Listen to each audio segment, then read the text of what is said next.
मिर्जापुर से बसंत कुमार गुप्ता की report. UP आज तक।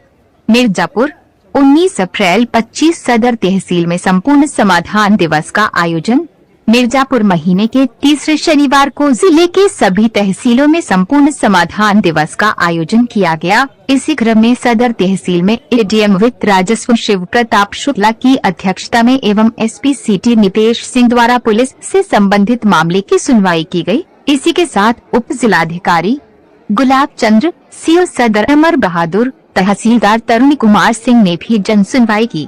आज कुल 122 प्रार्थना पत्र आए। मौके पर 15 का त्वरित निस्तारण किया गया। बाकी के लिए संबंधित अधिकारी विभाग को निर्देशित किया गया।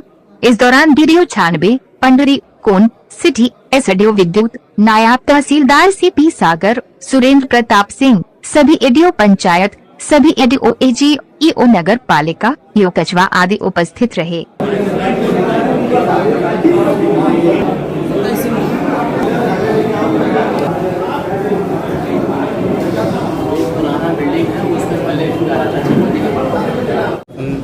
के निर्देश पर जिलाधिकारी महोदया प्रियंका निरंजन के आदेश पर जो है तहसील सदर जनपद मिर्जापुर में संपूर्ण समाधान दिवस का आयोजन किया गया है। जैसा कि आप देख रहे हैं, पर प्रार्थी जो अपनी अपनी शिकायतें हैं, जिसमें से भूमि विवाद से संबंधित शिकायतें हैं, आबादी विवाद से संबंधित शिकायतें हैं, चक्रोट नाली टूडा की कुछ प्रधानमंत्री आवास बनाए जाने से संबंधित हैं, कुछ नगर पालिका के से संबंधित शिकायतें हैं, विद्युत विभाग की और विकास विभाग की कुछ ब्लॉक में मिट्टी पुराई इत्यादि से संबंधित समस्याएं हैं। और इन समस्याओं को हम लोगों ने विधिवत यहाँ पर सुना गया है और इसमें से करीब 12-13 समस्याओं का हम लोग मौके पर निस्तारण करके अभी तक को अवगत करा दिया गया है कि इसमें जो है आप सक्षम न्यायालय में वाद दायर करके ही अंकुश प्राप्त करेंगे और मौके पर जो जैसे है वैसे रहेगा।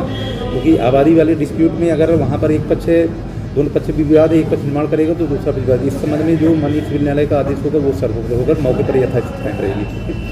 थाने के संबंधित में जो शिकायतें आ रही हैं कि जो है ये हमारी ज़मीन पर जो है बगल का काश्तकार जो है जोत बुले रहा है या धारा 24 की पैमाइश होने के बाद भी वो छोड़ने को तैयार नहीं है। ऐसे मामलों में थानाध्यक्षों को निर्देश दिया गया है कि संबंधित के विरुद्ध विधिक कार्रवाई FIR दर्ज करें, विधिक कार्रवाई करें। अगर ये राजस्व लेखपाल ये दे देता है कि न्यायालय के आदेश से उसका पुष्टिकरण हो गया है और उसके बाद भी वो वहाँ पर अवरोध कर रहा है तो वो ये माना जाएगा कि जानबूझकर गुंडाई कर रहा है, उसके विरुद्ध नियमानुसार विधिक कार्रवाई की जाएगी। बाकी सभी आवेदकों को हम लोगों ने यहाँ सुना है विधिवत और जो मौके पर निस्तारण के लिए हैं उनमें टीम गठित करके हम लोग भेज रहे हैं। सभी विभागों को बोला गया है कि जो शासन का निर्देश है उसके अनुरूप मौके पर जाएँ।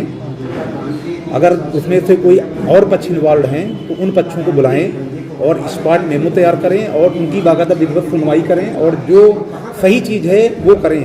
इसमें 3 टाइप की कैटेगरी हो सकती है। कभी कभी मांग से संबंधित कैटेगरी हो सकती है, तत्कालिक निस्तारण से संबंधित कैटेगरी हो सकती है, या भूमि विवाद न्यायालय में चल रहे हों इससे संबंधित है तो उसी अनुसार से निर्माण करें और वहाँ पर मौके पर आवेदक को लिखा पढ़ी में अवगत कराएं कि आपको ये कार्य करना है तभी आपका निस्तारण होगा।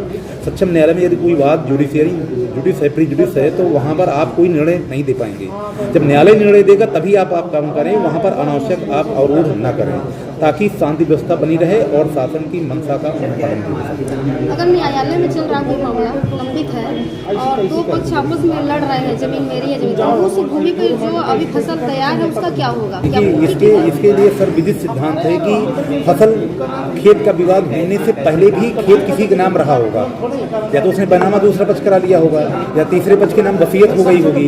जब पहला पक्ष के नाम ऑलरेडी जमीन थी और अगर वो जोता बोया है तो तब तक वो कब्जा परिवर्तन नहीं होगा जब तक न्यायालय नहीं करेगा। तो अगर वो जोता बोया है तो वो काटेगा। अगर किसी न्यायालय ने कह दिया है कि नहीं इस पर इनको अवरोध है, ये नहीं जोत बो पाएंगे, तभी दूसरे को अधिकार मिलेगा। नहीं तो जब तक समिति का निर्णय फाइनल नहीं होगा तब तक जो पहले से जोता बो रहा है फिर वही जोता बोएगा।